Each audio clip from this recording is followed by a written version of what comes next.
अध्यात्म की जागृति, सनातन संस्कृति, उस नव युग की चेतना को आपने जागृत किया है।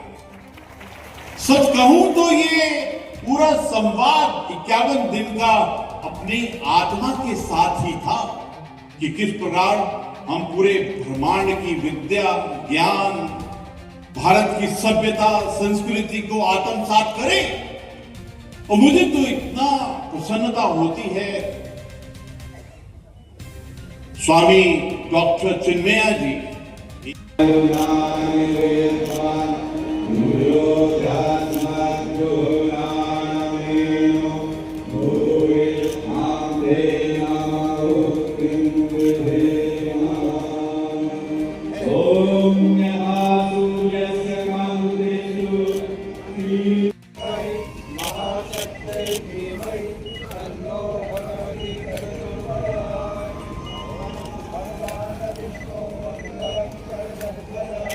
मंगलम पुंडरीकाक्षो मंगलाय तनोहरि।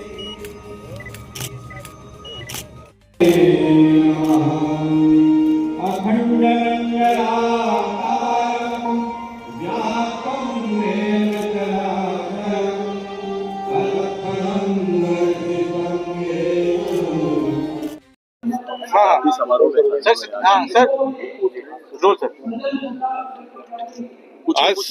हाँ पूछिए जी सर शताब्दी समारोह में शामिल हुए आज। अत्यंत सौभाग्य का दिवस है कि आज शताब्दी समारोह का समापन हुआ है। एक्चुअली तो ये समापन नहीं, ये श्री गणेश है नए युग का, एक युग के परिवर्तन का। आज अत्यंत खुशी हुई कि पूरे गायत्री परिवार, पूरे भारत, हर आत्मा ने 51 दिन की जो पूजा की, जो तप तपस्या की, जो सेवा की, जो कल्याण किया, उसका आज इकट्ठा बैठकर संकल्प लेने का क्षण थे। अभी ऐसा लगता है कि एक नए युग का सचमुच परिवर्तन।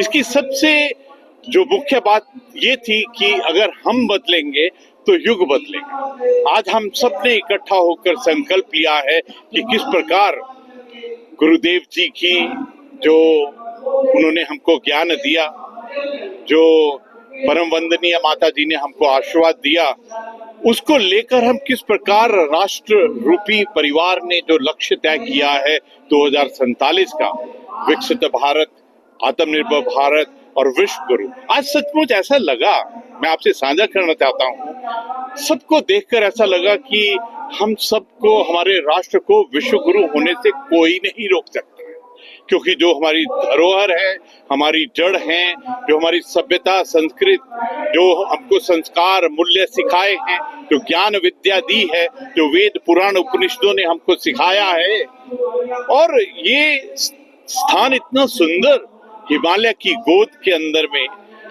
पवन पावनी गंगा मैया की दो धाराओं के बीच में बैठकर जो प्रज्ञा लेते हैं, जो संकल्प लेते हैं, जो सोच विचार धारणा के अंदर परिवर्तन करते हैं, वो अवश्य ही ब्रह्मांड के हुक्म से ही होता है। आज ऐसा लगा कि पूरा गायत्री परिवार ने संकल्प लिया है कि किस प्रकार हम पूरे राष्ट्र के लिए, पूरी मानवता के लिए, पूरे विश्व के लिए हम जो हमारे भारत की धरोहरों से जो सबक सीखे हैं, जो शिक्षा ज्ञान लिया है, उसको साझा कैसे करें। और सबने ये संकल्प लिया कि हम औरों के लिए, अदर्स के लिए, सरबत के लिए किस प्रकार से सेवा और कल्याण का मार्ग करें। मुझे ऐसा लगता है कि इस क्षण से एक नई दिशा, एक नया मार्ग, एक नया उत्साह, एक नया विश्वास ने जन्म लिया है। सचमुच एक शुभ आरंभ हुआ है उस युग परिवर्तन का। मैं अत्यंत प्रसन्नता है कि आज हमने एक बहुत बड़ी नम्रता भी देखी। माननीय कृषि मंत्री जी शिवराज चौहान जी हमारे साथ में हैं। एक तरफ नाम में शिव जी का प्रतीक है, उसके अंदर में इतनी नम्रता की अपने आप को एक सेवक और साधक के रूप में देखते हैं। ये बताता है कि भारत की सभ्यता संस्कृति ने हम सबको क्या सिखाया। मैं इस क्षण प्रभु से, वाहिगुरु से, पूरे ब्रह्मांड से वंदना और अरदास करता हूं कि हमारे भारतवर्ष में पूरी मानवता के लिए उनकी मेहरबानी हाथ रहे।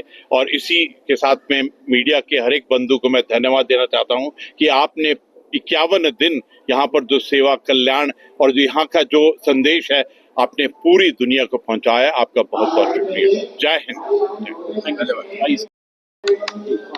पूरे विश्व में चारों ओर अनिश्चितता है, अशांति है, अस्थिरता है, व्यापार को हथियार बनाया जा रहा है। तब ऐसे माहौल में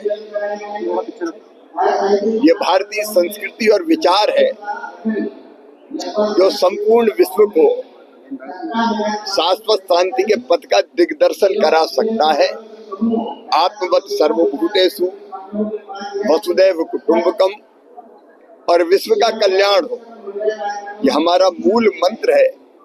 और इसको धरती पर उतारने के प्रयास यहाँ गायत्री परिवार परम पूज्य गुरुदेव और वंदनीय माता जी के आशीर्वाद से कर रहा है। अद्भुत है यहाँ का दृश्य।